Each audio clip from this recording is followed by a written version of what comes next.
Welcome back. మొదటి శ్రేణిలో Congress party నాయకులు మాజీ పార్లమెంట్ సభ్యులు తులసిరెడ్డి గారు, టీఆర్ఎస్ పొలిట్ బ్యూరో సభ్యులు పార్టీ కీలక నాయకులు వినోద్ గారు ఉన్నారు. కొద్దిసేపట్లో తెలుగుదేశం పార్టీ చెందిన నాయకులు ఎమ్మెల్యే కొత్తకోట దయాకర్ రెడ్డి గారు మనతో జాయిన్ అవుతారు.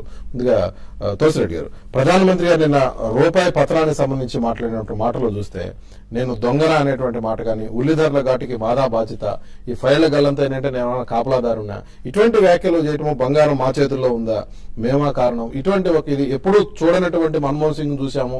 రాజ్యసభలో మాట్లాడగానే ఇమీడియట్ గా విశ్వస వెళ్లిపోయాడు ప్రధానమంత్రి అని చెప్పి ప్రముఖంగా కథనాలు వచ్చినాయి. ఏంటి ఒక రకంగా అసహనంతో ప్రధానమంత్రి చేసిన వ్యాఖ్యలు ఇవి, లేకపోతే ఈ మొత్తానికి కూడా కారణం నేను కాదు, ఎవరెవరో నా మీద ఒత్తిడి తెచ్చి ఇవన్నీ చేయిస్తున్నారు, లేకపోతే ఇప్పుడు ఈ పరిస్థితి వచ్చింది, ఇటువంటి పరిస్థితి? ఆయన మొదటి నుండి కూడా ఇంతవరకు మాట్లాడను అంతవరకే మాట్లాడు. ఎటువంటి పరిస్థితుల్లో కూడా ఆయన వచ్చేసి బ్యాలెన్స్ కోల్పోకుండా మాట్లాడు. ఇప్పుడు కూడా అటువంటి వ్యక్తిని పదే పదే, ఇప్పుడు ఎవరున్నా ఆ పిఎం అనేది ఒక దేశానికి వచ్చేసి ఒక సింబల్, ఎవరున్నా ఉండొచ్చు. అది ఇటీవల రాను ఇటీవల కాలంలో అటు పార్లమెంట్ భేటీ కానీ ఈ యొక్క వ్యక్తులను దృష్టిలో పెట్టుకుంటే పదవులను కూడా కించపరిచే విధంగా ఎవరు మాట్లాడినా ఇది ఆఖరికి దేశానికే మంచిది కాదు. దేశ ప్రతిష్ట దెబ్బతిన్నప్పుడు వచ్చేసి ప్రపంచంలో అది మన ఎవరికైనా ఇబ్బంది. దాని దృష్టిలో ఫైళ్ల గల్లంతకి కారణం ఎవరని ప్రశ్నించడం ప్రధానమంత్రి పదవిని కించపరచడం అవుతుందా? మరి ప్రధానమంత్రి ఆయనకు బాధ్యత లేదా? నేను కాపలాదారున్నా, నేను కాపలా ఉంటానా అనేటువంటి వ్యాఖ్య నిజంగా ఆయన బాధ్యత ఉండదంటారా? ఇప్పుడు మీరే ఉన్నారు, ఇంత పెద్ద ఆఫీసులో ఉన్నారు, ఏదో ఒకటి జరిగింటాయి, అది వాస్తవం. దాని గురించి ఇన్వెస్టిగేషన్ జరుగుతుంది, దోషులను శిక్షిస్తారు. కానీ దాన్ని బేస్ చేసుకుని ఎవరో తీసింటే దాన్ని మిమ్మల్ని దొంగ అంటే అది కరెక్టా చెప్పండి? ఇష్యూ జరిగింది వాస్తవమే, దాని మీద ఇన్వెస్టిగేషన్ జరగాల, దోషులు చర్య తీసుకోవాలా, అంతవరకు కరెక్టే. కానీ దానికి కూడా వచ్చేసి నేను జస్ట్ ఒక ఎగ్జాంపుల్ చెప్తున్నా అనేది కరెక్ట్ కాదు కదా. అలా పిఎం పదవి కానీ గౌరవం లేకుండా ఆ విధంగా మాట్లాడినప్పుడు రేపు ఏ విధంగా వచ్చేసి ఆయనేమి ఎస్కేప్ కాలం లేదు. సమాచార హక్కు చట్టం తెచ్చింది మేము, దానివల్ల తెలుస్తా ఉన్నాయి. ఇప్పుడు కూడా వచ్చేసి దోషుల మీద కఠినంగా చర్యలు తీసుకుంటాము, ఇన్వెస్టిగేషన్ జరుగుతుంది. మొత్తం మీద ప్రధానమంత్రి గారు చూస్తే చేతులు ఎత్తేసినట్టుగా కనిపిస్తాం.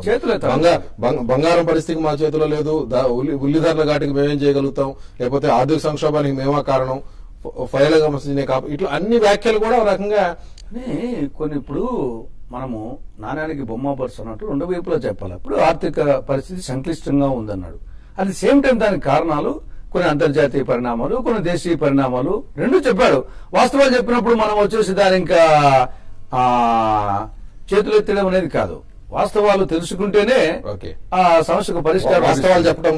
వినోద్ గారు, ప్రధానమంత్రి నేను చేసినటువంటి వ్యాఖ్యలు చూస్తే లోక్సభలో ఒక రకంగా ఉంది, రాజ్యసభకు వచ్చేసరికి కొంత డిఫరెంట్ గా ఆయన యాక్ట్ చేశారు. ఈరోజు ప్రధానంగా వచ్చింది నేను దొంగన, పార్లమెంట్ లో సభ్యులు ముందుకొచ్చి ప్రధానమంత్రి చోరని చెప్పని నినాదాలు చేస్తున్నారు, ఇది ఎక్కడైనా ఉంటుందా ప్రపంచంలో, వీరు ఎందుకు ఇట్లా చేస్తున్నారని, ఇట్లా ఇందాక అనుకున్నట్టుగా రకరకాల వ్యాఖ్యలు. ఫైళ్ల గల్లంతకి నేను కాపలాగా అయ్యాను కదా ఆ ఫైళ్లకి అని చెప్పని చేసిన వ్యాఖ్యలు. మన్మోహన్ సింగ్ గారు మిస్టర్ క్లీన్ అనేది అందరికి తెలుసు. మన్మోహన్ సింగ్ గారు కరప్షన్ చేశారు, లేదా మన్మోహన్ సింగ్ గారు డబ్బులు తిన్నారు, లేదా మన్మోహన్ సింగ్ వారి కుటుంబ సభ్యులకి లక్షల కోట్ల రూపాయలు సంపాదించి పెట్టారని ఎవరు అనడం లేదు.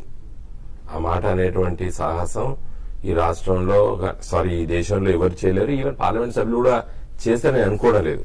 కానీ మన్మోహన్ సింగ్ గారు ఈ రోజు ఒక ప్రభుత్వానికి అధినేత, అది యూపీఏ ప్రభుత్వానికి.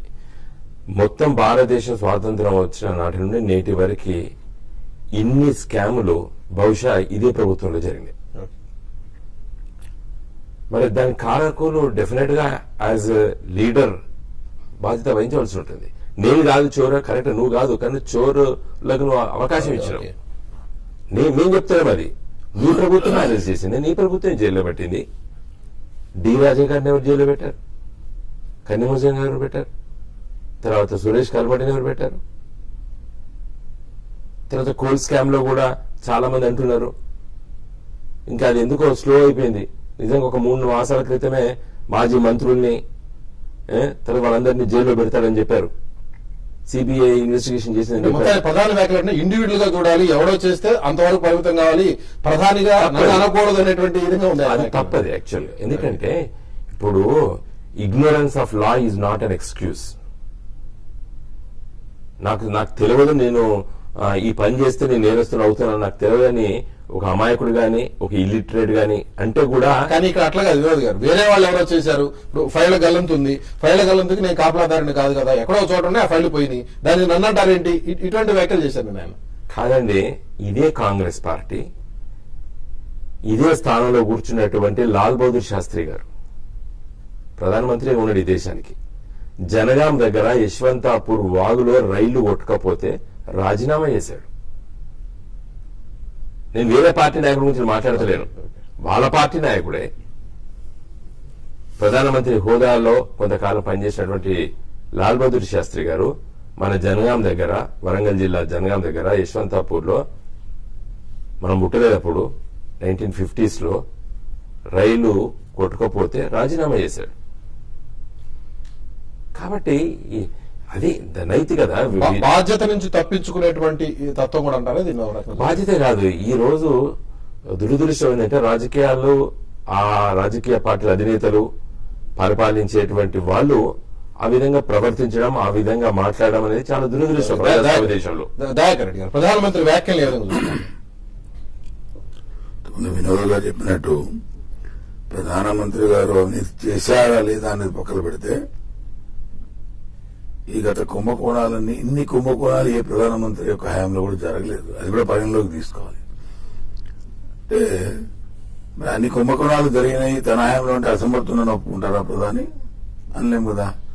ఆయన అసహనానికి నాకైతే కనపడేదంటే గత చరిత్రతో చూస్తే చేయించే వాళ్ళు వేరే ఉన్నారు, నా మీద పడతారేంటి అనే పద్ధతిలో ఆయన రియాక్ట్ అయినట్టుగా కనపడతా ఉంది. బట్ ఈ కెనాట్ ఎస్కేప్. ఎందుకంటే కొన్ని నెలలకు, ఒక సంవత్సరంన్నర వారే బొగ్గు దానికి అధిపతిగా కూడా ఉన్నారు. ప్రధానమంత్రిత్వ శాఖనే ఆ శాఖను కూడా చూసింది. అటువంటిప్పుడు ఆ టైంలోనే గల్లందనేట్టుగా కనపడతా ఉంది. కాబట్టి ఎవరినో తప్పించడానికి చేసినట్టుగా కనపడతా ఉంది. ఆ ఎవరినో ఎవరు అనేది ప్రధానమంత్రికి తెలిసి ఉండాలి. దాన్ని బయటపెడితే దీనికి, ఎందుకంటే దేశ ఆర్థిక వ్యవస్థను కుదిపేసేటువంటి 2G స్పెక్ట్రమ్ కానీ, ఈ కోల్ కుంభకోణం కానీ, కోల్గేట్ కుంభకోణం కానీ, ఇవన్నిటి విషయంలో అధినేతగా ఉన్నటువంటి ఆయన తప్పించుకోజాలరు. తప్ప నేను చేశానా చేయలేదా అనేది ఆయన వ్యక్తిత్వానికి సంబంధించిన విషయం. కానీ ఒక దేశాధినేతగా ఉన్నప్పుడు, ఒక పార్టీకి అధినేతగా ఉన్నప్పుడు, ఆ పార్టీ అధినేతగా ఉన్నప్పుడు ఆ ప్రభుత్వంలో జరిగినటువంటి దానికి బాధ్యత వహించాల్సిన బాధ్యత ఆయనకు ఉంది. బాధ్యత రహితంగా ప్రవర్తించకుండా దాన్ని ఇమీడియట్ గా బయట పెట్టాల్సిన అవసరం ఉంది.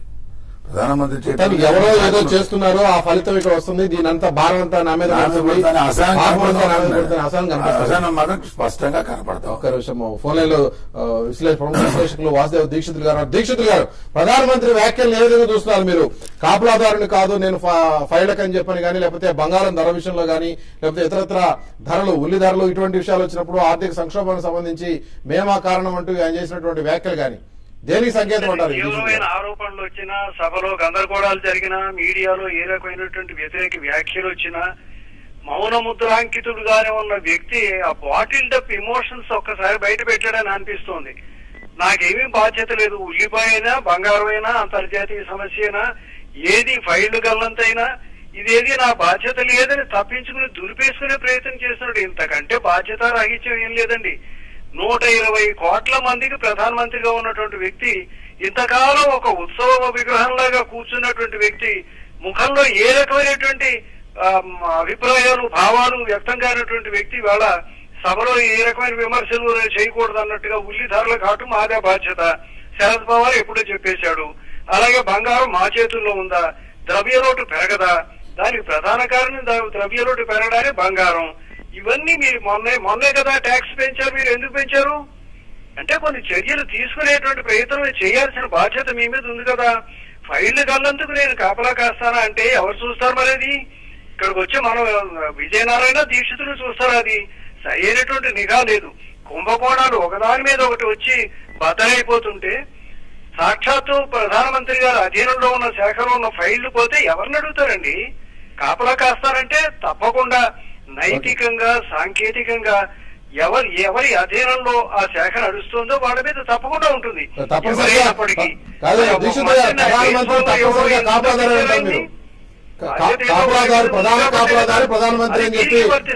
ఒక్క విషయం అండి, ఎయిడెడ్ అండ్ అబెటెడ్ బై అని ఉంటుంది లాలో కదా.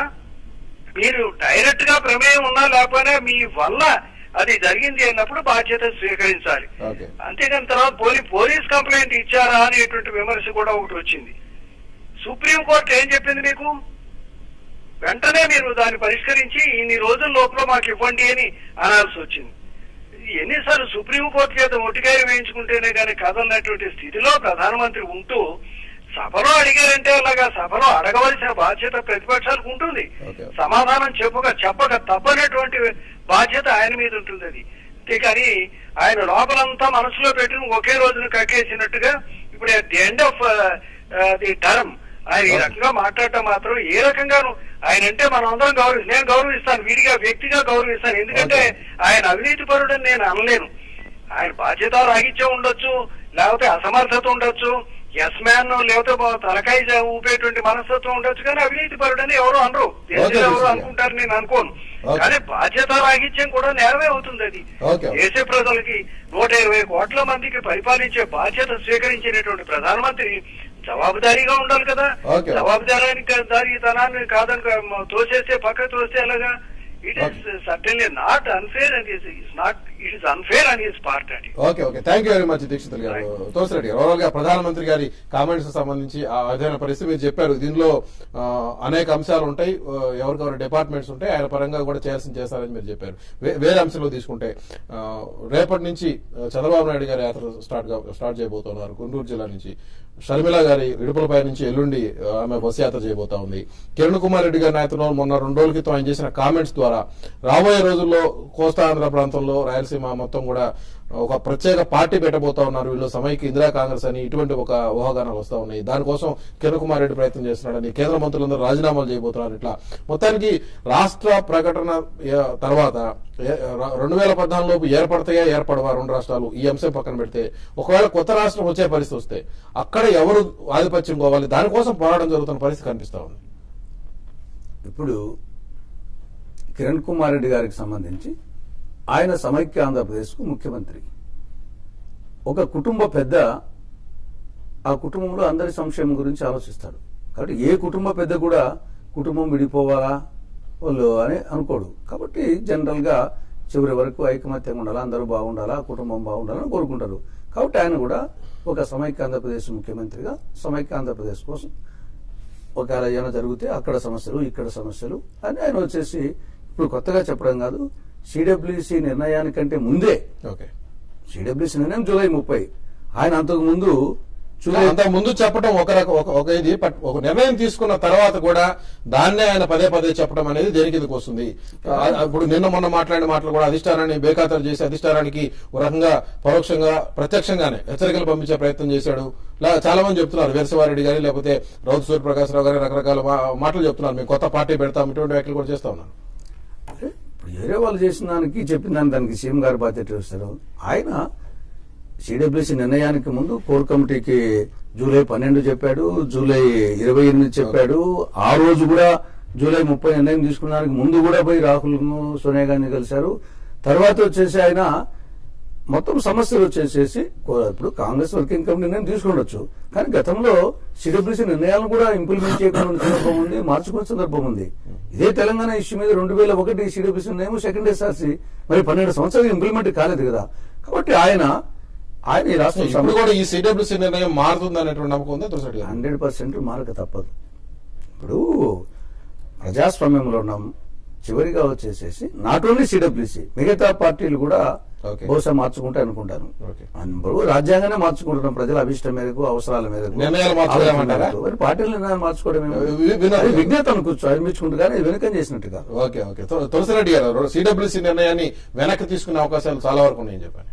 అదే అంటే మేము చాలా రోజులు చెప్పేది ఇది కదా, సీమాంధ్ర రాజకీయ వ్యవస్థకు ఉన్నటువంటి ధనబలము, రాజకీయ బలము ఈరోజు పార్లమెంట్ లో గాని అక్కడ గాని ఇక్కడ గాని చేస్తున్నటువంటి ఉద్యమం వెనుక చాలా బలమైనది కదా. అందుకే కదా అసలు తెలంగాణ రాష్ట్రం ఎందుకు అడుగుతున్నాం మేము, కారణం ఇది కదా. నీకు ఇష్టం లేకుండా నువ్వు నా దగ్గర ఉండాలి అంటే ఎట్లుంటదండి? నీకు ఇష్టం లేకుండా నా దగ్గర ఉండాలి. మాకు ఇష్టం లేకపోయినా మమ్మల్ని విడదీస్తున్నారని వాళ్ళు ఒకవైపు విడదీయడం కాదని దే వెర్ ఎ స్టేట్, వాళ్ళు ఒక రాష్ట్రంగా ఉన్నారు. మీరు తమిళనాడు మద్రాసు నుండి వేరుపడ్డారు. మీరు ఒక రాష్ట్రంగా బ్రతికారు, మమ్మల్ని కలుపుకున్నారు. కలిపే రోజే మోసం చేశారు. వీళ్ళ మోసము మొదటి రోజు పురిటి లోపల ఆంధ్రప్రదేశ్ రాష్ట్రము పుట్టిన రోజే మోసంతో పుట్టింది కదా ఇది. వాళ్ళకి నిజంగా నిజాయితీ నీతి పరులు అయితే మాతో కలుపుకున్నప్పుడు ఈ రాష్ట్రానికి పేరు Andhra and Telangana, the state of Andhra and Telangana అని పార్లమెంట్ లో బిల్లు పెట్టారు. పెద్ద మనుషుల ఒప్పందం రాసుకున్నారు.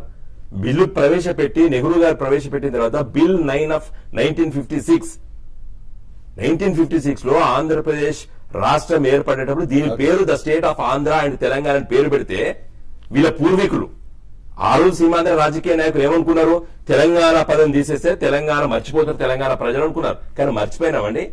మేము పుట్టలేదు అప్పుడు. మా పూర్వీకులు కొట్లాడేది మేము కొనసాగిస్తున్నాం. తెలంగాణ రాష్ట్ర ఏర్పాటైనంత వరకు తెలంగాణ ఉద్యమం ఉంటుందండి. మీరు నిజంగానే ఆంధ్రప్రదేశ్ రాష్ట్రం ఉన్నప్పుడు మంచిగా సోదరులు, తెలుగు తమ్ముళ్ళు, తెలుగు భాష, ప్రేమ, మంచిగా ఉండాలి అనే మాటలు అమలు చేస్తే ఈ ఉద్యమం ఉండకపో. కేవలం ఇట్లాంటి ఉద్యమం వచ్చినప్పుడు వ్యాఖ్యలు తప్ప ఎక్కడ కూడా న్యాయం చేసేటువంటి కాదండి. అసలు హక్కులు కూడా కాదు, అసలు మనసే లేదు కదా. మనసు ఉంటే మార్గం ఉంటది, ఆ మనసే లేదు. ఎందుకంటే నేను చెప్తున్నాను, దీని మీద డిబేట్ చేస్తాను నేను. రాష్ట్రం మీరు ఆంధ్రప్రదేశ్ రాష్ట్రం ఏర్పడేటప్పుడు మమ్మల్ని కలుపుకున్నప్పుడు ఈ కొత్త రాష్ట్రానికి పేరు the state of Andhra and Telangana పెట్టి పార్లమెంట్ లో బిల్లు పెట్టారు. 5 గంటలకు బిల్లు పాస్ అయ్యే సమయంలో 3 గంటలకి తెలంగాణ పదం తీసేసి ప్రదేశ్ అని పదం పెట్టారు. కాబట్టి వాళ్ళకి ఆ శక్తి ఉందని చెప్తున్నాను. అందుకోసమే ఇప్పుడు మీరు చెప్పేది నిర్ణయాన్ని వెనక్కి తీసుకునే పరిస్థితి ఉంటుంది, అది పెద్ద విశేషం ఏం కాదు, జరగవచ్చు అని తులసిరెడ్డి గారు చెప్పాడు. తులసిరెడ్డి ఎంత ధైర్యంగా చెప్తున్నాడు, డెఫినెట్ గా మారుస్తా అంటాడు. ఎందుకంటే నేను ఎందుకు చెప్తాను, ఈ ఎగ్జాంపుల్ ఎందుకు చెప్తానంటే, పాపం మా పెద్దలు అప్పుడు మా పూర్వీకులు అదే మన రాష్ట్రానికి సరే ఆంధ్ర అండ్ తెలంగాణ పెట్టినని చెప్పి సంతోషపడి పాపం ఆ సెంట్రల్ హాల్లోకి వెళ్ళి బయటకు వచ్చి ఛాయో కాఫీ తాగుతున్నట్టున్నారు. ఏదో పార్లమెంట్ ఆ చర్చ జరిగినప్పుడు 5 గంటలకు బిల్లు పాస్ అయ్యేదండి. కొత్త రాష్ట్రానికి పేరు, ఈ రాష్ట్రానికి పేరు ఆంధ్ర అండ్ తెలంగాణ ఉంటే వీళ్ళు ఉండకపోవు. మాకు పేరు లేకపోతే హక్కులు అవన్నీ నిజంగా ఉంటే ఏం చేశారు, 3 గంటలకి తెలంగాణ పదం తీసేసి ప్రదేశ్ అని పెట్టి ఆంధ్రప్రదేశ్ అని పేరు పెట్టారు.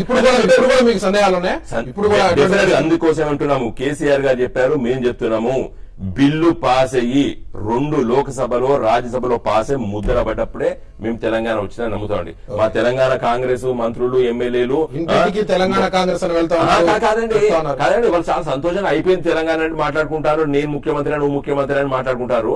కానీ వీళ్ళని నమ్మేటువంటి అవకాశం లేదు. వీళ్ళ శక్తి యుక్తి అలాంటిది. ఎందుకంటే ఇప్పుడు తులసిరెడ్డి గారు చెప్తున్నారు కదా, ప్రసక్తే లేదు, అయ్యేదే లేదని చెప్తున్నారు కదా, వాళ్ళకి ఆ ధైర్యం ఉన్నది డెఫినెట్. అందుకోసమే నేను టీవీ ద్వారా కూడా తెలంగాణ ప్రజలకు సన్నద్ధం కావాలంటున్నాం. అందుకోసమే నేను 1,00,000 గొంతులు ఆ చిన్న పట్టణము మంచిర్యాల 1,00,000 గొంతులు వచ్చి ఈరోజు పేపర్లు వచ్చింది కదా. తెలంగాణ రాకపోతే ఉండగలదు అంటే తెలంగాణ ఉద్యమం ఎంత తీవ్రత వస్తుందండి. తెలంగాణ ఇవ్వకపోతే ఆగుతారా తెలంగాణ ప్రజలు కూర్చుంటారా? దయాకర్ రెడ్డి గారు, కాంగ్రెస్ పార్టీ పరిస్థితుల్లో కేబినెట్ నోట్ అనేది ఇప్పటికే ప్రిపేర్ కావాల్సినటువంటి పరిస్థితుల్లో సెప్టెంబర్ రాబోతా ఉంది. సెప్టెంబర్ లో నోట్ తయారీ కావాలంటే ముందుగా ఈ ఆంటోనీ కమిటీ గానీ లేకపోతే తర్వాత వచ్చేటువంటి కమిటీలు గానీ ఉన్నాయి. ఈ కమిటీల రిపోర్టు దాన్ని బేస్ చేసుకుని హైదరాబాద్ ని ఏం చేయాలనేది అందులో ప్రస్తావించడం, ఇవన్నీ చేయాలి. ఇవన్నీ చూస్తుంటే మీకు నోట్ తయారీ గానీ ఈ ప్రాసెస్ లో కానీ కాంగ్రెస్ పార్టీ వైఖరి గురించి ఎట్లా ఉంది మీకు? వైఖరి గురించి మాట్లాడితే తులసిరెడ్డి గారు చెప్పేటువంటి ధైర్యం ఆయనకి ఏముందో మాకు తెలియదు. కానీ ఈ పరిస్థితిలో ఆయనకి పోతే ఇంకా ప్రజాస్వామ్యానికి విలువ ఉండదని మేము అనుకుంటున్నాం. ఇంత పోరాటం తర్వాత వచ్చిన దాన్ని కూడా తీవ్రతను తగ్గించి సమస్య ఎక్కడుంది, దేని మీద సమస్య వచ్చింది, ఆ సమస్య మీద కేంద్రీకరించి ఇరు ప్రాంతాల వారు చొరవ తీసుకుని ఆ సమస్యను పరిష్కరిస్తే అయిపోతుంది. ఇప్పుడు నేను ఎన్నోసార్లు చెప్పిన, ఇక్కడ ఇదే వేదిక మీద కూడా చెప్పిన, 2 సంవత్సరాల నుంచి 1.5 years కి చెప్తున్నా, సమస్య ఎక్కడా లేదు, హైదరాబాద్ మీద ఉంది, అక్కడికి వచ్చేసి అంత చుడుకొడతారని. అది కూడా తెంచడం పెద్ద సమస్య కాదు, సామాన్యులకి ఇష్టమే తెంచగలం, ఛాలెంజ్ చేసి చెప్తున్నాం. కానీ వాళ్ళకి కావాల్సింది ఏంది, రేపటి రోజు ఓట్లు, సీట్లు, దానికోసం ఎన్ని గేమ్లు ఆడాలి, ఎవరిని కలుపుకోవాలి, ఎవరిని దెబ్బతీయాలి. ముఖ్యంగా తెలుగుదేశం పార్టీని టార్గెట్ చేసి మొదలుపెట్టినటువంటి ఈ గేమ్ ఎవరి గోల్ చేస్తాడా అనే కాడికి వచ్చింది. ఇప్పుడు వచ్చి పోరాటంగా రూపుదిద్దుకుని ఎవరి పార్టీలో వారిని రక్షించుకునేటువంటి ప్రయత్నంలో ఆత్మరక్షణ పడేసి వాళ్ళ పని పాపం గడుపుకున్నాను వాళ్ళు అనుకున్నారు. కానీ అలా వాళ్ళకే చుట్టుకొని పోయింది.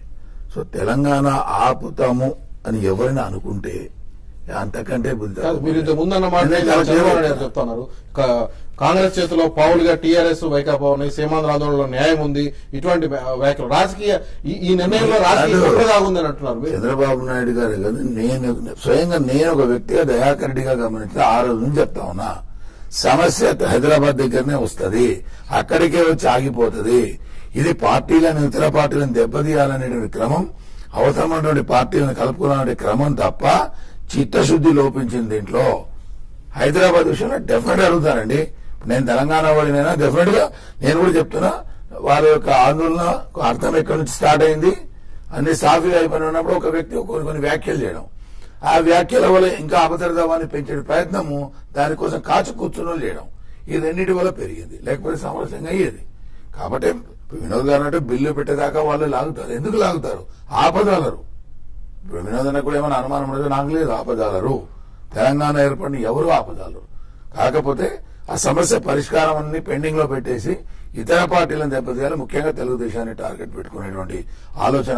ఇప్పుడు ఆత్మగౌరవ యాత్ర ప్రారంభించబోతున్నారు. అదే చెప్పండి. ఈ ఆత్మగౌరవ యాత్ర అనేది ఎట్లా తెలంగాణ ప్రాంత నేతగా మీరు ఎట్లా భావిస్తున్నారు సీమాంధ్రలో ఆత్మగౌరవ యాత్ర చేయడాన్ని? డెఫినెట్ గా వీ వెల్కమ్ ఇట్. బికాస్ ఒక రాష్ట్రానికి 9 ఎక్కువ 9.5 సంవత్సరాలు ముఖ్యమంత్రిగా ఉన్నాడు, ప్రతిపక్ష నాయకుడిగా ఇన్నేళ్లు ఉన్నాడు, ఒక సీనియారిటీ ఉంది. తెలుగుదేశం పార్టీకి ప్రజలకు పనిచేయాలనేటువంటి తపననే ఎక్కువ ఉంది. రాష్ట్ర విభజన విషయంలో జరగాల్సింది జరిగిపోయింది. వాళ్ళ కోరికల న్యాయం ఉంది. ఏమి ఒకవేళ మేము విభజిస్తున్నాం, మీరందరూ లేఖలు ఇచ్చినారు, పర్సనల్ గా చెప్పినారు, చాలా ఆందోళన చేసినారు, మేము విభజించాలని డిసైడ్ అయిపోయినాం, మరి ఎట్లా చేస్తే బాగుంటుందని ఒక్క మాట అడిగి ఉంటే అన్ని రాజకీయ పార్టీలను కానీ, మేధావుల ఫోరంలను కానీ, జేఏసీ ఫోరంను కానీ, ఈ రకంగా ఉంది. హైదరాబాద్ సమస్య వచ్చేటట్టు ఉంది. ఎట్లా? ఎందుకంటే వైఎస్ రాజశేఖర రెడ్డి గారు లెటర్ ఇచ్చినప్పటి నుంచి ఈ ప్రాసెస్ జరుగుతుందని చెప్పిన దిగ్విజయ్ సింగ్ గారు ఏ సమస్యలు వస్తాయనేటువంటి తెలియదండి వాళ్ళకు. ఆ ప్రాసెస్ లో ఎందుకు చేయలేకపోయారు? ముఖ్యంగా వాళ్ళ పార్టీలో వాళ్ళని నియంత్రించుకోలేకపోయారు. ఎందుకు? ఇలా ఇంకో పార్టీ ఉంది, కాంగ్రెస్ వాళ్ళకి పేరు పెట్టక్కర్లేదండి. ఈ ప్రాంతానికి వచ్చేసరికి ఇవాళ మేము చూసాను మహబూబ్నగర్లో మా డీకే అరుణ గారి ఫోటో తప్ప ముఖ్యమంత్రిది లేదు, పిసిసి ప్రెసిడెంట్ది లేదు, ఎవరిది లేదు. లేకుండా పెట్టుకొని ఏం చేయాలనుకున్నారు వీళ్ళు? ఎవరి గేమ్ వాళ్ళు ఆడాలనుకుంటారు. ఇప్పుడు అన్న చెప్పినట్టు విధాన ఎవరు ముఖ్యమంత్రులం అయిదామా, ఎవరు ముందర పడదామా అనేటువంటి గేమ్ ఒకరినోడు ముంచుకునే గేమ్. కానీ ప్రజలను పట్టించుకోవడం లేదు. విభజన విషయంలో మాకెవరికి అనుమానం లేదు. తెలుగుదేశం పార్టీ కూడా విభజన విషయంలో కానీ జరిగిపోయినప్పుడు ఉండే క్రమంలో ఎక్కడైతే మెయిన్ ఇబ్బంది వస్తుందో అనేది అందరికీ తెలుసండి. ఒక నిమిషం, ఆ ఇబ్బందిని తొలగించేటువంటి ప్రయత్నంలో చొరవ చూపకపోవడమా, అందరు కలిసికట్టుగా చేయకపోవడం చేయలేదు. ఇప్పటికైనా దాన్ని చేయాలా? హైదరాబాద్ లేదు, ఎవరికి లేదు. ఆల్టర్నేటివ్ ఏంటి? వాళ్ళ యొక్క బాధలు ఏంటి? వాళ్ళు ఇక్కడ ఉన్న వాళ్ళని ఇడిచిపెట్టిపోవాలా, పారిపోవాలా, ఆశలు ఇడిచిపెట్టిపోవాలా? ఇవన్నీ మాట్లాడేది మనం ఎవరికి సమంజసం. రూల్స్ ఉన్నాయి, రెగ్యులేషన్స్ ఉన్నాయి. ఆ తెలంగాణ ఏర్పడగానే దాని నిబంధనలు పెడతారు. ఆ నిబంధనలు అందరూ దాని ప్రకారం రాజ్యాంగం అందరూ చర్చించి ఏదైనా రిలాక్సేషన్స్ అడ్జస్ట్మెంట్లు ఉంటే చేసుకుంటే పోతుంది. వినోద్ గారు, సీమాంధ్ర ఆందోళనలో న్యాయం ఉంది అని చెప్పి చంద్రబాబు నాయుడు చేసిన వ్యాఖ్య కానీ ఆత్మగౌరవ యాత్ర ప్రారంభంగా 13 జిల్లాల్లో ఎట్లా చూస్తుంది టీఆర్ఎస్ పార్టీ ఈ యాత్రని? చూడండి, చంద్రబాబు నాయుడు గారు యాత్ర చేయడంలో తప్పు పట్టాల్సిన అవసరం లేదు. యాత్ర చేసే సందర్భంలో పూట ప్రజల్ని ఏం ఉద్దేశించి మాట్లాడబోతున్నారు? నేను చాలా సందర్భాల్లో చంద్రబాబు నాయుడు గారిని ఉద్దేశించి కూడా మేము పత్రికా విలేకరుల సమావేశంలో నేను మాట్లాడాను, ఇక్కడ టీవీ ఛానల్స్ లో మాట్లాడాను. He should behave like a states man. States man అనేవాడు రాజకీయంగా ఓట్ల కోసమో దానికో దీనికోసమో తాపత్రయపడకూడదు. కానీ ప్రత్యర్థ పార్టీలు ఓట్ల కోసం చేసి తన దెబ్బతీయాలని చూస్తున్నారని కదా ఇప్పుడు ఆయన. అది కూడా తప్పండి. నేను లేదంటే స్టేట్స్ మ్యాన్ అనేవాడు చాలా ధైర్యంగా ఉండాలి. నేను చెప్తున్నాను, చంద్రబాబు వైఎస్ రాజశేఖర రెడ్డి పార్టీ లేకపోతే కాంగ్రెస్ పార్టీ చూసి భయపడాల్సిన అవసరం లేదు. నిజంగా ఆయన స్టేట్స్ మ్యాన్ గా ఉండదలుచుకుంటే చంద్రబాబు నాయుడు ధైర్యంగా ఈ రోజు యాత్ర మొదలుపెట్టి ఎస్ తెలంగాణ ప్రజలు తెలంగాణ ఊరుకుంటున్నారా, వాళ్ళు మనతో ఇష్టం లేరు, కమాన్ మీరు మీకు ధైర్యం లేదా, మీరు తెలంగాణ లేకపోతే మీరు బతకలేరా? నేను సూటి కడుతున్నాను, తెలంగాణ లేకపోతే సీమాంధ్ర బతకలేదా? సూటి ప్రశ్న. ఈరోజు సీమాంధ్ర రాజకీయ నాయకుల్ని, మేధావుల్ని అందరూ ఒకటే ప్రశ్నిస్తున్నాను, తెలంగాణ లేకపోతే మీరు బతకలేరా? ఆ ధైర్యం లేదా? ఎందుకు తెలంగాణ? కాబట్టి ఈ రోజు చంద్రబాబు నాయుడు గారు ఆ యాత్రలో చెప్పాలి, ఎస్ నేను నిర్ణయం తీసుకున్నాను, తెలంగాణ ప్రజల ఆకాంక్ష తెలంగాణ కోరుకుంటున్నారు, సీమాంధ్ర ప్రాంతానికి వాళ్ళని చెప్పారు, ప్రెస్ మీట్ లో చెప్పారు చంద్రబాబు నాయుడు మొదటి రోజు ఇన్ని లక్షల కోట్ల రూపాయలు రాజధానికి కావాలని చెప్పి. కానీ చెప్పిన మాట వాస్తవమే, కానీ దిగ్విజయ్ సింగ్ ఇమ్మీడియట్ గా కామెంట్ చేశాడు చంద్రబాబు లెక్క కరెక్ట్ కాదని. బట్ ఆయన లెక్క నేను చెప్పలేకపోయారు కదా. ఆయన వదిలిపెట్టండి, మనం వీఆర్ డిస్కసింగ్ చంద్రబాబు నాయుడు కదా. కాబట్టి ఈ రోజు చంద్రబాబు నాయుడు గారు యాత్ర పోతున్నప్పుడు మనం కొన్ని సజెషన్స్ చేద్దాం, ఆయన ఇంటర్వ్యూ లేకపోతే ఇవ్వకపోని. ఈ రోజు యాత్ర మొదలు పెట్టినప్పుడు చెప్పాలి, ఎస్ తెలంగాణ లేకపోతే మీరు బతకలేరా, ఆంధ్ర రాష్ట్రం సీమాంధ్ర రాష్ట్రం గుజరాత్ కంటే పెద్దది, లేకపోతే గుజరాత్ కంటే కూడా గుజరాత్ తర్వాత ఎక్కువ సీ కోస్ట్ ఉంది మనకి, మనం బ్రహ్మాండంగా ఈడ పవర్ ప్రాజెక్ట్స్ పెట్టుకోవచ్చు, బ్రహ్మాండంగా రాయలసీమ ప్రాంతం లోపల ఎక్కడైతే ఉన్నదో దాని ఒక మ్యానుఫ్యాక్చరింగ్ జోన్ గా తీసుకోవచ్చు. చంద్రబాబు అట్లా చెప్పాలని లెట్ మీ టెలండి. ఇప్పుడు నాకు ఒక నిమిషం టైం ఇవ్వండి మీరు, ఎందుకంటే నేను చెప్తా సీమాంధ్ర ప్రజలకు ఏం చేయాలనేది. వాళ్ళు చెప్పలేకపోతున్నారు అక్కడ నాయకులు, they are total failure, miserable failure. ఈ రోజు నిమ్స్ కు వస్తున్నామండి, పాపం ఒక మంత్రి భార్య ఆ రోజు ఏడ్చుకుంటూ చెప్తాను, నేను విన్నాను, నిజంగా నాకు ఆ బాధ కూడా అనిపించింది. అయ్యో మాకు రోగాలు వస్తే మేము ఇక్కడ శ్రీకాకుళం నుంచి హైదరాబాద్ కు వస్తున్నామని అన్నారు. ఎస్, ఈ రోజు కొత్త రాష్ట్రానికి all India Institute of Medical sciences ఇస్తుంది కేంద్ర ప్రభుత్వం. జార్ఖండ్ కి ఇచ్చింది, ఛత్తీస్గఢ్ కి ఇచ్చింది, ఉత్తరాఖండ్ కి ఇచ్చింది, ఒరిస్సాకు బ్యాక్వర్డ్ రీజన్ కి ఇచ్చింది, అస్సాం కి ఇచ్చింది. మీరు ఒక All India Institute of Medical sciences అంటే హైదరాబాద్ లేని గొప్ప మెడికల్ కాలేజ్ హాస్పిటల్ ఇప్పుడు ఢిల్లీలో ఉంది. ఆ విధంగా విజయవాడలో కట్టుకోండి, కేంద్ర ప్రభుత్వంతో బార్గెన్ చేయండి, చంద్రబాబు నాయుడు డిమాండ్ చేయండి గుంటూరులో. Yes, All India Institute of Medical Sciences Vijayawada కావాలి. ఒక All India Institute of IIT Hyderabad. ఒక నిమిషం, let me use your TV channel. నేను చెప్పదలుచుకున్నాను, ఒక తెలంగాణ వాదిగా చెప్పదలుచుకున్నాను. నేనేం చెప్తున్నాను, if I had I born in Andhra I would have raised this issues. నేను చెప్తున్నాను ఎందుకు ఐఐటి ఒకటి ఇప్పుడు కొత్తగా 10 రాబోతున్నాయి. విశాఖపట్నంలో ఒకటి కానీ, తిరుపతిలో కానీ, కర్నూలు కానీ ఒక ఐఐటి ఎందుకు పెట్టద్దు? ఒక All India Institute of management Ahmedabad, Bengaluru, Chennai, ఢిల్లీలో ఉంది, అది విశాఖపట్నం ఎందుకు పెట్టుకోవద్దు? నిట్ అవి కూడా ఇంకో 10 కాలేజెస్ కేంద్ర ప్రభుత్వం ప్రకటించబోతుంది, ఒకటి కర్నూలు ఎందుకు పెట్టకూడదు? కమాండ్ డిమాండ్ చేయండి. తర్వాత చాలా మంది ఆంధ్ర విద్యార్థుల్ని తప్పుదో పట్టిస్తున్నారు. అయ్యో హైదరాబాద్ లో పోతే మన విద్య ఎట్లా అంటున్నారు. ఈ రోజు ఇంజనీరింగ్ కాలేజీలు 377 ఇంజనీరింగ్ కాలేజీలు 13 జిల్లాలు ఉన్నాయి. తెలంగాణలో హైదరాబాద్ రంగారెడ్డి కలుపుకున్నప్పటికి కూడా హైదరాబాద్ రంగారెడ్డిలో 165 ఉన్నాయి, కలుపుకున్నా కూడా 345 ఇంజనీరింగ్ కాలేజీలు ఉన్నాయి. అంటే తెలంగాణ 10 జిల్లాల కంటే సీమాంధ్రలో ఎక్కువ ఇంజనీరింగ్ కాలేజీ. మెడికల్ కాలేజీలు 40 ఉంటే 23 ఆంధ్రాలు ఉన్నాయి. 13 జిల్లాలకి 10 ప్రభుత్వ మెడికల్ కాలేజీలు ఉన్నాయి. 13 జిల్లాలకి 10 ప్రభుత్వ మెడికల్ కాలేజీలు. తెలంగాణకు 10 జిల్లాలు ఉంటే 5 ఉన్నాయి. అంటే ఎవరు మోసం చేస్తున్నారండి? వీలు కాదా? వినోద్ గారు కాదండి నేను చెప్పేది. అంటే నేను చెప్పాను, తెలంగాణ సమస్యను బూచిగా చూపిస్తున్నారు. సీమాంధ్ర ప్రజలకి చెప్పదలుచుకుని చెప్పలేకపోతున్నారు. చంద్రబాబు నాయుడు గారు మీరు యాత్ర చేసినప్పుడు చెప్పండి, కేంద్ర ప్రభుత్వాన్ని డిమాండ్ చేయండి, ఇవి తీసుకుందాము.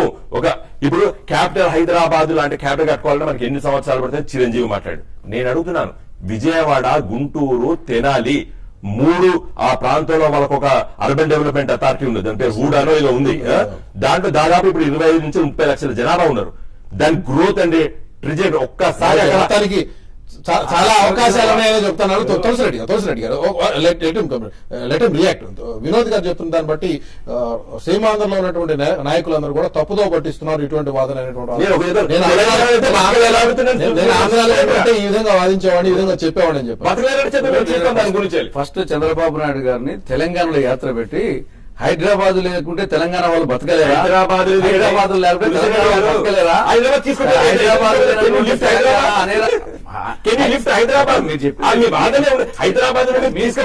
మీరు విజయవాడలో పెట్టుకుంటే పెట్టుకోండి. చెప్పేది అయిపోయింది. ఇదే మాట వచ్చేసి ఈయన చెప్పిందే, హైదరాబాద్ లేకుంటే తెలంగాణ వాళ్ళు బతకలేరా? హైదరాబాద్ లోని తెలంగాణ అనేక రాష్ట్రాల కంటే దేశంలో పెద్ద రాష్ట్రంగా ఉంటుంది. ఈ మాటలు చెప్పంటున్నాను అక్కడ పోయి. ఈ తెలుగుదేశం పార్టీ స్థాపనే పాలు పొంగు మన తెలుగు గడ్డను పగులగొట్టవద్దు, నలుగురిలో మన జాతి గౌరవం నవ్వుల పాలు చేయొద్దు అనేది ఎన్టీ రామారావు గారు వచ్చే నినాదం. కాబట్టి ఈ యొక్క ఆత్మగౌరవ యాత్ర అక్కడ పోయి మనం సమైక్య దేశంలోనే తొలి భాషా ప్రయుక్త రాష్ట్రంగా ఏర్పడినటువంటి రాష్ట్రం మంది. కాబట్టి మనం ఎందుకు కలిసిమెలిసి ఉండలేము, ఎందుకు సమస్య ఉంటే పరిష్కరించుకోలేము సమైక్య ఆంధ్రప్రదేశ్ లో అని చెప్పి పేరు ఎందుకు తీసేది? రాయలసీమ పేరు లేదే. ఇప్పుడు బిల్లు ఆంధ్రప్రదేశ్ పెట్టిన మీ నెహ్రూ గారు పెట్టారు. ఎవరు పెట్టింటే ఆంధ్రప్రదేశ్ రాయలసీమ తెలుగు ప్రజలు అంటున్నారు కదా. ఇప్పుడు ఈ బిల్లు పెట్టింది ఎందుకు తీశారు? ఉన్నాయా? అరే, ఈ రాష్ట్రం రాయలసీమ వచ్చేసి లేదండి. తెలంగాణ, కోస్తా రాయలసీమ అని రాయలసీమ లేదండి. రాయలసీమ ఆంధ్రప్రదేశ్ రాయలసీమ లేదు. పేరుందా అని మాకు వచ్చేసి తులసిరెడ్డి అప్పుడే గారు. వచ్చేసి న్యాయం మోసం చేసిందని చెప్పి తులసిరెడ్డి గారు ప్లీజ్ హియర్ మీ. కాదు, రాయలసీమ రాష్ట్రం మీరు ఇందాక అడిగింది మీరు చెప్పింది అర్థమైనా? సూటిగా ప్రశ్నించాలి.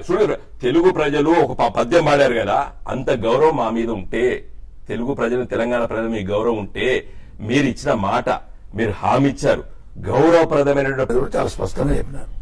కానీ అక్కడితో ఇది ఆగిపోలా. ఎటు తిరిగి టార్గెట్ ఎవరు అని చాలా స్పష్టంగా ఇవ్వాలా. ఆంధ్రప్రదేశ్లో 2 ప్రాంతాల జనానికి కూడా అర్థమవుతా ఉంది.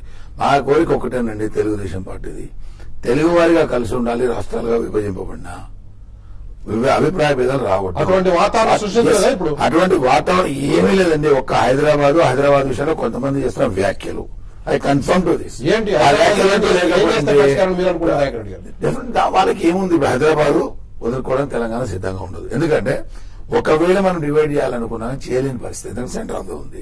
మళ్ళీ ఆ ప్రాబ్లమ్స్ ఎట్లా ఉంటాయి, కాబట్టి ఆ డివిజన్ జరగదు. హైదరాబాద్ విషయంలో సీమాంధ్ర ప్రాంత ప్రజలకు గానీ నాయకులకు గానీ ఏ విధంగా అసలు న్యాయం అనే మాట ఎట్లా వస్తుంది దానికి? ఏంటి తెలుగుదేశం పార్టీ ఏం ఆశిస్తా ఉంది ఈ విషయం మొత్తం మీద? తెలుగుదేశం పార్టీకి జనానికి పని చేయడం ముఖ్యం. ఇటువంటి సమస్యలు వచ్చినప్పుడు సామరస్యపూర్వకంగా ఇరు వర్గాలకు ఇబ్బంది లేకుండా చేసే పని ముఖ్యం. ఎట్లా చేస్తారంటే మా చేతిలో పెట్టినాడు మేము చేసి చూపిస్తాం, దానికి ఇబ్బంది లేదు. నిన్న చంద్రబాబు నాయుడు గారు చెప్పారు కూడా అదే, కేంద్రం ముందుకు రావాలి. ఈ రోజు ఈ పరిస్థితుల్లో సృష్టించిన కేంద్రం కాబట్టి ముందుకు రావాలి. వాళ్ళకి ఆ భరోసా, ఆ ప్రాంతం వాళ్లకు మీకుండేటువంటి ఇబ్బందులు ఏంటి, ఆ ఇబ్బందులు మేము ఈ రకంగా తొలగించగలం అనేది రావాలి. దాంతో పాటు తెలంగాణది సపరేట్ రాష్ట్రం 2014 లో ఏర్పాటు అయినాక కూడా ఈ ప్రాంతంలో ఏర్పడే అధికారులు గాని, ఆ ప్రాంతంలో ఉండేటువంటి వాళ్ళు గాని ఒక సామరస్యపూర్వకంగా కొన్ని రిలాక్సేషన్స్, ఉద్యోగాల విషయంలో, ఏజ్ విషయంలో, ఇంకేదైనా చిన్న చిన్న సమస్య, ఈ పెద్ద సమస్య కాదు. కొంతమంది పార్టీల నాయకులు ఏమంటే వాళ్ళు ప్రజల్లోకి వెళ్ళేది లేదు, ప్రజలకు సేవ చేసింది లేదు. బట్ తెలుగుదేశానికి ఉన్న క్రెడిబిలిటీ ఉంది, అదే బాధ ఉంది. ఇవాళ మనిషి కూడా లేదు, ఎందుకంటే జనానికి ఊర్లకు పనిచేస్తూ పోయినాం తప్ప ముందు తీసుకొస్తాం తెలుగుదేశం పార్టీ. మేము చెప్పి మీరు అడిగిన దానికి మీకు అక్కలా, మీరు చెప్పింది వెళ్ళిపోమంటే పోతాం. సరే ఒకటి అడిగారు, నేను పూర్తిగా చెప్తున్నాను ఈ సమాధానానికి. తెలుగుదేశం పార్టీకి ఏర్పడినప్పటి నుంచి ఈ రోజు దాకా కూడా జనానికి ఉపయోగపడే పని మీదనే దృష్టి పెట్టాం తప్ప ఇతర విషయాల మీద పెట్టిన మాట వాస్తవం. ఆ సందర్భంలో ఇటువంటి వాదనలు కూడా అప్పుడు ఉన్నా ఆ డెవలప్మెంట్ విషయంలో వస్తుంది కాబట్టి పెద్దగా పట్టించుకోలేదు. ఎప్పుడైతే కొన్ని వర్గాలు ఆ రకంగా చూసి తెలుగుదేశాన్ని దెబ్బతీయాలంటే ఈ రకంగానే అయితే ప్రయత్నం చేసినావో దానికి వాళ్ళు ఎప్పుడైతే సెంటర్ లో ప్రభుత్వం ఇచ్చారో అక్కడ స్టార్ట్ అయింది. దీన్ని ఆపగలం. ఇప్పుడు తెలుగుదేశం ఆపలేదు, ఇంకెవరు ఆపలేరు. కాబట్టి ఆ రకంగా విడిపోయినా ఎక్కడ ఇబ్బంది ఉంది, దేని వల్ల ఇబ్బంది పడుతున్నారంటే ఎవరిని చెప్పినా ఒక హైదరాబాద్ విషయమేనండి. ఊరికే అది ఇది అని చెప్పి ఎవరు చెప్పినా గానీ హైదరాబాద్ విషయంలోనే పడుతున్నారు. దాని విషయంలో కూడా మేము అధికారులు ఉంటే ఏం చేయాలో ఎప్పటి చెప్తాం.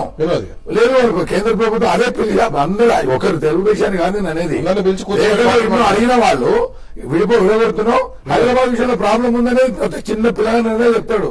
కాబట్టి దీన్ని ఎట్లా చేద్దామని అడుగున్నా, ఉద్యోగస్తుల విషయంలో కొన్ని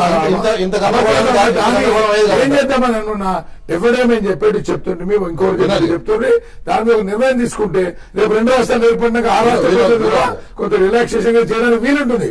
అది కాకుండా జనాన్నే పట్టించుకోకుండా ఓన్లీ నంబర్ గేమ్, పార్టీల గేమ్ ఆడుకుంటూ పోయేసరికి మా పార్టీని మేము రక్షించుకోవడంతో పాటు జనానికి మేము వివరించాలనే పరిస్థితి మాకుంది. కాబట్టి అందుకోసమే అంతే తప్ప వినోద్ గారు నిన్న చంద్రబాబు నాయుడు గారి ఇంటర్వ్యూలో కూడా మేము చేసిన ఇంటర్వ్యూలో కూడా చెప్పుకుంటూ వచ్చారు. ప్రధానంగా ఈ ఇష్యూలో కేంద్ర ఎటువంటి ప్రతిపాదన అన్నప్పుడు కేంద్ర ప్రభుత్వం మేము తెలంగాణ రాష్ట్ర ఏర్పాటుకు అనుకూలంగా చేశాం, వాళ్ళు రాష్ట్రం చేస్తా ఉన్నప్పుడు ఎట్లా చేస్తారు ఏందో వాళ్ళు ముందుకు రావాలి, దాని మీద చర్చ జరుగుతుంది. లేదంటే వాళ్ళందరినీ కూర్చోబెట్టి స్టేక్ హోల్డర్స్ మాట్లాడాలి తప్ప ఇప్పుడు ఉదాహరణకు నేను ప్రధానమంత్రికి లేఖ రాశాను, ఇది ఇట్లా ఉంది ఇట్లా అని, కనీసం రెస్పాన్స్ లేదు దానికి. అటువంటి రెస్పాన్స్ కూడా లేని పరిస్థితుల్లో నేనేం చేయాలని చెప్పి అడగడం కూడా కరెక్ట్ కాదని వాదన ఆయన తీసుకొచ్చాడు. హైదరాబాద్ చుట్టూనే తిరుగుతుందని దయాకర్ రెడ్డి గారు కూడా చెప్తున్నారు. ఎట్లా దీనికి ఆ పరిష్కారం దిశగా టీఆర్ఎస్ ఉంటుంది? ఎందుకంటే తెలుగుదేశం పార్టీ ఒకే బేస్ ఏంటంటే ఇటు వైఎస్ఆర్ కాంగ్రెస్ పార్టీని టీఆర్ఎస్ రెండింటిని బిఫోర్ ఎలక్షన్ కానీ పోస్ట్ ఎలక్షన్ కానీ మెర్జ్ చేసుకోవడం ద్వారా రాజకీయ ప్రయోజనం కోసమే ఈ ఇష్యూ మొత్తం చూస్తుంది తప్ప నిజంగా తెలంగాణ ప్రాంత ప్రజల ఆకాంక్ష మేరకు రాష్ట్రం పెట్టినట్టుగా కాదు, కేవలం రాజకీయ ప్రయోజనాలు దృష్టిలో పెట్టుకుని ఇదంతా చేస్తుందనేటువంటి వాదన తెలుగుదేశం పార్టీది. ఒకటి అన్నయ్య, మేము ఎన్నిసార్లు తెలంగాణ విషయంలో మమ్మల్ని లేఖియమన్నా పిలిచినా ఒక మాట స్పష్టంగా చెప్పినాం.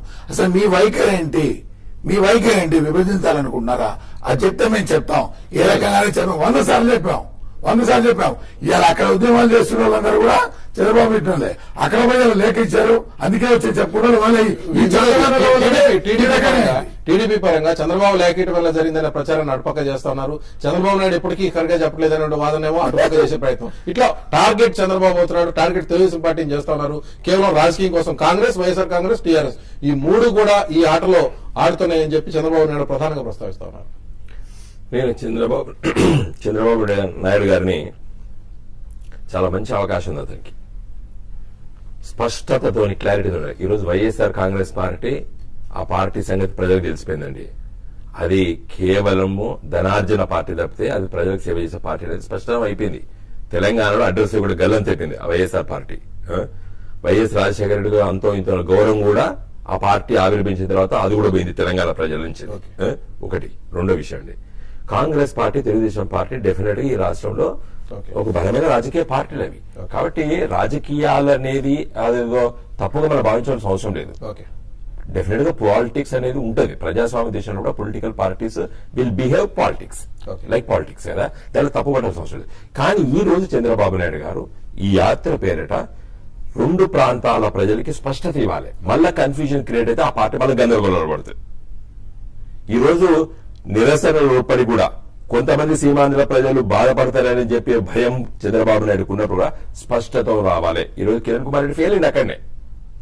కిరణ్ కుమార్ రెడ్డి ఒక ముఖ్యమంత్రిగా ఎస్ మా పార్టీ నిర్ణయం చేసింది తెలంగాణ రాష్ట్రం ఏర్పడితే సీమాంధ్ర ప్రజలకు ఇవ్వబోతున్నాం అంటే వాళ్ళ వ్యక్తిగత స్వార్థం పార్టీ కంటే ముందు పెట్టుకున్నారు. కిరణ్ కుమార్ రెడ్డి గారు గాని ఆ మిత్ర బృందం కానీ ఆ పేర్లు పెద్ద లిస్టు ఉన్నారు సీమాంధ్ర ప్రాంతంలో కూడా. వాళ్ళు వాళ్ళ వ్యక్తిగత స్వార్థం ముందుంది. పార్టీ గాని, ప్రజలు గాని, ప్రజా మనోభావాలు గాని, ప్రజల ఆలోచన గాని. సీమాంధ్ర ప్రజలకు ఏమైనా అనుమానాలు ఉంటే నివృత్తి చేయాల్సిన బాధ్యత ఎవరిదండి? రాజకీయ పార్టీల, రాజకీయ నాయకులది కాదా? నేను చెప్పినట్టు ఎందుకు చెప్తున్నానండి? ఒక నిమిషం, ఇక్కడ కేంద్ర ప్రభుత్వం ప్రకటన చేసే ప్రభుత్వ పరంగా అటువంటిది ఏం రావట్లేదని ఉంది కదా. రాజకీయ పార్టీలు చంద్రబాబు ఒక మాట అన్నారు, రాజకీయ పార్టీలుగా మేము అనవసర బిల్లుకు సంబంధించి, అణు బిల్లుకు సంబంధించి వ్యతిరేకంగా చేసాం, లేకపోతే అనేక రకాలుగా చెప్పాం. అప్పుడెప్పుడు మా మాట వినలేదు కదా. ఈ విషయంలో అందరితో పాటు మేము చెప్పాం, విన్నారు. బట్ ఏం చేస్తారనే దగ్గర మీ నుంచి రాకుండా రాజకీయ పార్టీలు మీరు సూచనలు ఏమంటారు? Correct to some extent. Congress party బాధ్యత కదా. మీరు రాష్ట్రము తెలంగాణ రాష్ట్రం ఇచ్చినప్పుడు సీమాంధ్ర ప్రజలకు అడ్రస్ చేయాల్సిన బాధ్యత కాంగ్రెస్ పార్టీ కాదా? డెఫినెట్ గా అది చంద్రబాబు నాయుడు గారు తప్పు పడాల్సిన అవసరం లేదు అక్కడ. రెండో విషయము, ఈ రోజు సీమాంధ్ర రాజకీయ నాయకులు నేను నెల రోజు నుంచి పత్రికలు ప్రతి ఒక్కరు 15 పత్రికలు చదువుతా రోజు నేను అన్నిట్లో చూస్తున్నాండి. సమస్యలు ఇబ్బందులు ఉంటాయి. సమస్యలు ఇబ్బందులు అనే 2 పదాలు తప్పితే ఏమి సమస్య? కృష్ణా నది పైన, గోదావరి నది పైన తెలంగాణ ప్రాజెక్టులకు నీటి కేటాయింపులు చేసినట్టు వైఎస్ రాజశేఖర రెడ్డి ప్రకటన చేశారు. ఆ రోజు కడియం శ్రీయర్ గారు చంద్రబాబు నాయుడు ప్రభుత్వం కూడా ప్రకటన చేశారు. ఒక్కొక్క ప్రాజెక్టు ఇన్ని కేటాయింపులు, సీమాంధ్ర కేటాయింపులు జరిగినాయి, గోదావరి నది పైన జరిగినాయి. తెలంగాణ రాష్ట్రం ఇస్తే వీళ్ళకి ఏం జరుగుతుంది అంటే ఎవరు మాట్లాడుతున్నాడు, ఇంక్లూడింగ్ అశోక్ బాబు. దానికి ఎక్కడ కూడా ఒక అర్థం అనేది లేకుండా ఇబ్బందులు సమస్యలు మాట్లాడుతున్నారు తప్పితే కానీ ఆ 2 పదాల మించి ఇంకోటి మాట్లాడలేకపోతున్నారు. తులసి రెడ్డి గారు వాళ్ళు కానీ మరి ఒక రేపు ఒక గంట టైం మామూలే ఈ సమస్య ఉంటే అడ్రస్ చేద్దాం. నిజంగా ఆ సమస్య జెన్యూన్ అయితే ఎస్ వీ కెన్ రీథింక్. ఏ సమస్యలే చెప్పలేకపోతున్నారు. మీరు ఆత్మగౌరవ సమస్య కూడా స్పష్టత ఉండాలనేటువంటి డిమాండ్ చేశారు. తులసి రెడ్డి గారు చివరిగా చెప్పండి, ఇప్పుడున్న పరిస్థితుల్లో అటువంటి ఒక మొత్తం మీద ఉద్యమం జరుగుతున్న క్రమంలో ఎందుకు కలిసి ఉండాలి అనే దానికి స్పష్టమైనటువంటి ఇది లేకుండా జరుగుతుంది ఇటువంటి వాదన? ఎందుకు విభజింపబడాలి అనేది ఆల్రెడీ ఆంధ్రప్రదేశ్ లో ఉన్నాం. 13 ఏళ్ళు చెప్పామండి. ఎందుకు విభజింపబడాలి చెప్తాను, అన్యాయం జరిగిందని చెప్తాను నేను. It is the Rayalaseema that is backward north Telangana అని చెప్పేసి శ్రీకృష్ణ కమిషన్ ఇచ్చింది. అన్యాయం జరిగింటే వచ్చేసి రాయలసీమ బాగుపడిన తెలంగాణ చెడిపోయింది. అలా ఇప్పుడు మనం చెప్పింది కాదు, వచ్చేసి ఒక వేరే రాష్ట్రం చెందిన వ్యక్తులు స్పష్టంగా అన్ని పరిశీలించిన తర్వాత it is the Rayalaseema that is backward and north Telangana అన్నారు. మరి వచ్చేసి అన్యాయం జరిగింటే కదా బ్యాక్వర్డ్ కృషి ఇక్కడ ఉన్నారు కదా, కాబట్టి అది కాదని తెలిసిపోయింది. కాబట్టి ఓవరాల్ గా చంద్రబాబు నాయుడు గారు డెఫినెట్ గా వచ్చేసి తెలుగుదేశం పార్టీ కానీ చంద్రబాబు నాయుడు కానీ డెఫినెట్ గా సమైక్యవాదులు. కానీ అప్పుడు 2009లో ఎన్నికల కోసం ఆ పొత్తు పెట్టుకునే ముందు ఆ లేఖ ఇచ్చారు, దాంతో ఇబ్బంది పడుతున్నారు. ఇప్పుడు ఆయన ఏం చెప్పినా గానీ అట్లా ఇట్లా లేకుండా ఊరికి ఆత్మగౌరవ యాత్ర అనేది ఊరికి పోకుంటే గన మీరు కూడా ఆత్మగౌరవ యాత్ర సమైక్యాత్ర అనుకుంటారా? ఇప్పుడు అది కొంతవరకు ఆయన వ్యక్తిగతంగా వచ్చి సమైక్యవాది, ఓకే, ఓకే. కానీ లేఖ ఇచ్చి ఇబ్బంది పడుతున్నాడు, ఇరుక్కుపోయాడు. ఓకే. కానీ స్పష్టత లేదు, క్లారిటీ లేదు. ఇంకా ఏదో రాజకీయంగా వచ్చేసి ఆయన ఆత్మగౌరవ యాత్ర పొందుగల నుంచి రేపు దాచేపల్లి స్టార్ట్ అవుతుంది. ఎటువంటి ప్రజలు వచ్చేసి ప్రజలు ఏ విధంగా స్పందిస్తారు? రెండో క్లారిటీ, సమైక్యవాదమా విభజనవాదమా ఏదో ఒకటి చెప్పాలా. అది లేకుండా ఊరికి వచ్చేసి ఆత్మగౌరవము, ఆత్మవంచన, ఇవన్నీ ఆత్మవంచన యాత్ర తప్ప ఏదో క్లారిటీ చెప్పండి. సమైక్యవాదమా విభజనవాదమా అని కరెక్ట్ గా చెప్పకుండా ఇప్పుడు ప్రజలు వచ్చేసి ఇవన్నీ ఆలోచించలేదు. ఆ రెండిట్లో ఏదో చెప్పంటున్నారు అన్ని పార్టీలను కూడా. ఈవెన్ మమ్మల్ని కూడా 100% సమైక్యవాదం కూడా వాళ్ళు సమైక్యవాదం చేసే వాళ్ళు వచ్చేసి రాజీనామా చేయండి అంటున్నారు. కాబట్టి ఆ రెండిట్లో ఏదో క్లారిటీ ఉండాలా. సమైక్యవాదమా విభజనవాదమా స్పష్టత రావాలని చివరిలో చెప్పండి. సమయం తక్కువ, స్పష్టమైన ఇదితో ఆత్మగౌరవ యాత్ర స్టార్ట్ చేస్తారా? మేము అదే స్టార్ట్ చేస్తున్నాం. మీరే చూడబోతారు. జనానికి తెలుగు వారిగా కలిసి ఉంటూ రాష్ట్రాల్లో విడిపోయి ఏ రకంగా డెవలప్ చేసుకోవాలి, జరిగిన పరిణామాలు దీంట్లో ప్రజల యొక్క బాగోగుల కంటే రాజకీయాలు ఎట్లా చోటు చేసుకుని డెఫినెట్ గా చెప్తాం. వాళ్ళు ఎంతవరకు రిసీవ్ చేసుకుంటారు అది జస్ట్ వాళ్ళకి తెలుసు. కానీ ఇప్పుడు తులసిరెడ్డి గారు చెప్తా ఉన్నారు, డెఫినెట్ గా చంద్రబాబు గారు చెప్పాలి సమైక్యవాదమా తెలంగాణ లేకయి నువ్వు ఇచ్చేస్తామని చెప్పింది వాళ్ళే. సరే మీ అభిప్రాయం చెప్పండి అంటే చెప్పని వాళ్ళు వాళ్ళే. ఏమి ఈ ప్రాంతంలో ఫోటోలు కేసు పెట్టుకున్న అడిగిన వాళ్ళు వాళ్ళే, ఆ ప్రాంతంలో పెట్టుకుంటున్న వాళ్ళే. కాబట్టి వాళ్ళకి స్పష్టత లేదు. ఎందుకంటే అసమర్థ నాయకత్వాలంటూ స్టార్ట్ అయిన కాడ నుంచి ఇవన్నీ స్టార్ట్ అయినాయి. సమర్థవంతమైన నాయకత్వాలు ఉన్నప్పుడు ఇది జరగలేదు అనేది చాలా స్పష్టం. సమర్థవంతంగా అన్ని ప్రాంతాలను బాగా చూసుకున్నప్పుడు ఈ ఉద్యమం కానీ ఇది కానీ 56 నుంచి మాకున్నా అది బాగానే జరుగుతుంది కదా, జరగనప్పుడు ఆలోచించేద్దాం అనుకున్నమాట వాస్తవం. కానీ ఎప్పుడైతే జరగడం మానిందో, అసమర్థ నాయకత్వం రాష్ట్రంలో స్టార్ట్ అయిందో అక్కడ నుంచి ఈ సమస్య చాలా క్లారిటీ ఉంది, ప్రజలకు కూడా క్లారిటీ ఉంది. ప్రజల కోసం తెలుసుకుంటారు. 1వ తారీఖు చంద్రబాబు నాయుడు గాని షర్మిల గారి బస్ యాత్ర గాని ఈ యాత్రల ప్రారంభం అయిన తర్వాత ఈ నిర్ణయం యొక్క ప్రభావం దీని మీద ప్రభావం కనబడే అవకాశం ఉంది. చంద్రబాబు నాయుడు గారికి వారి మంత్రి చంద్రబాబు నాయుడు గారు అధికారం కోల్పోయిన తర్వాత 9 సంవత్సరాలు చాలా సమస్యలు కూడా చాలా ప్రయత్నం చేశారు. మన రాజ్యాధికారం రావడానికి ప్రయత్నం చేయడం తప్పులేదు ఒక పొలిటికల్ పార్టీగా. ఇది కూడా చాలా గొప్ప అవకాశం చంద్రబాబు నాయుడు గారికి, భవిష్యత్ చివరి అవకాశం కూడా. ఈ రోజు స్పష్టతతోని, క్లారిటీతోని సీమాంధ్ర ప్రజలకు కాన్ఫిడెన్స్ బిల్డింగ్ మెజర్స్ ఇవ్వాలి. తెలంగాణ రాష్ట్ర ప్రజల పోరాటం నాకంటే నేను ఒక వ్యాఖ్య చేశాను, ఆయన వాళ్ళకి ఆత్మవిశ్వాసం ఇచ్చి చెప్పాలి. కానీ ఎవరు చంద్రబాబు నాయుడు ఎవరు చెప్పడానికి కేంద్ర ప్రభుత్వం నుంచి తెలియని పరిస్థితి రెస్పాండ్ కావట్లేదు కదా. కమ్యూనిస్ట్ పార్టీలు పాపము పుట్టిన నాటి పోరాటాలు చేస్తూ ఉన్నాయి కదా. ఇప్పుడు ప్రతిపక్ష నాయకుడు, కేబినెట్ హోదా ఏ పాత్ర అంటే గొప్ప పాత్ర అండి. ముఖ్యమంత్రి చేసే వరకే పరిమితం అని కదా. అంతే కదా. ప్రజాస్వామ్యం ఏంటండి, ప్రజాస్వామ్యంలో ప్రతిపక్ష పాత్ర చాలా గొప్ప పాత్ర, చాలా గొప్ప పాత్ర ఉంది. ఈ రోజు సీమాంధ్ర ప్రజలకు కాన్ఫిడెన్స్ బిల్డింగ్ మెజర్స్ ఇవ్వాలి. చంద్రబాబు నాయుడు గారు అక్కడ డెవలప్మెంట్ చేయడానికి ఈ రకంగా ఉంటే బాగుంటుంది, ఎస్ ఈజ్ రైట్ చేయండి అని చెప్పలేకపోయినారు. ఎందుకంటే రాజకీయం ఎట్లా ఉంది చూడండి.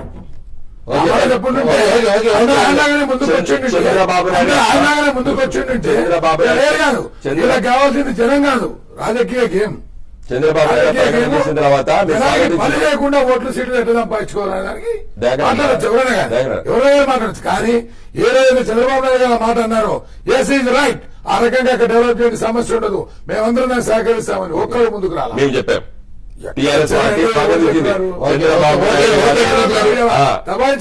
మొదటిసారి స్టేట్స్మెన్ లాగా మాట్లాడారు, చెప్పారు ప్రెస్ మీట్. ఈ రోజు చెప్తాను చంద్రబాబు ఇబ్బంది లేదు, ఉద్యోగ విషయాలు మీరు చెప్పలేరు. చంద్రబాబు మీరు కావాలని సృష్టిస్తారు సమస్యలు, ఎవరు చుట్టూ తిప్పాలో మీరు తిప్పలు పడుతున్నారు. ఓకే దయాకర్ విన్నట్టుగా ఆత్మగౌరవ యాత్రలో ఏం చెప్తారు ఏందనేది స్టార్టింగ్ లో అందరికీ ఆసక్తికరమైన అంశం. Thank you very much Dayakar Reddy గారు, వినోద్ గారు, తులసిరెడ్డి గారు చర్చలో పాల్గొన్నందుకు. ఇది ఈ రోజు న్యూస్ క్యాన్. రేపు న్యూస్ క్యాన్ లో మళ్ళీ కలుగుతాం.